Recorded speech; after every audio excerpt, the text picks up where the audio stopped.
శ్రీరామ్. పసుపు రేట్లు రికార్డు స్థాయి, ఆల్ టైమ్ రికార్డ్.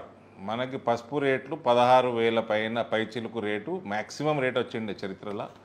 ఇప్పుడు చరిత్రని తిరగరాసినము, 17,000 దాటి లాట్లు కూడా క్వాంటిటీ కూడా పెరిగిన పెద్ద క్వాంటిటీలకు కూడా వస్తున్నది. ఇవన్నిటికీ కారణము ఈ రాజకీయ పార్టీలు మస్తు మాట్లాడితే నేను ముందర నెంబర్లు పెడతా. 2019లో భారతదేశము ఎగుమతి 133,000 టన్నులు, 2023లో 171,000 టన్నులు, అంటే దాదాపు 38,000 టన్నులు మనం పెంచుకున్నాం ఎక్స్పోర్ట్.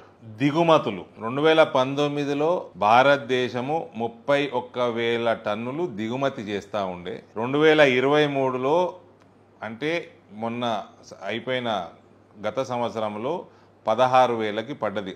సగం ఇంపోర్టు తగ్గించినాము. ఎక్స్పోర్టు 38, 15 ఇంపోర్టు, ఈ రెండు కలిపితే 53,000 టన్నుల ఫరక్ వచ్చింది భారతదేశంలో.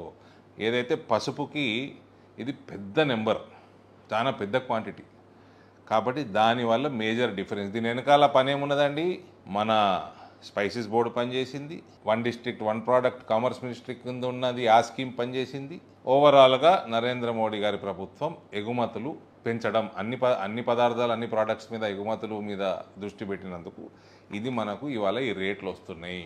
ఇంకా రేట్లు పెరుగుతాయన్న, బోర్డు కూడా కార్యాలయాలు మన దగ్గరనే వస్తాయన్న, రీసెర్చ్ సెంటర్లు కూడా కొట్లాడి మనం ఎంత దగ్గరికి తేగలుగుకుంటామో మనం తెచ్చుకుందామో ప్రయత్నం చేద్దాము.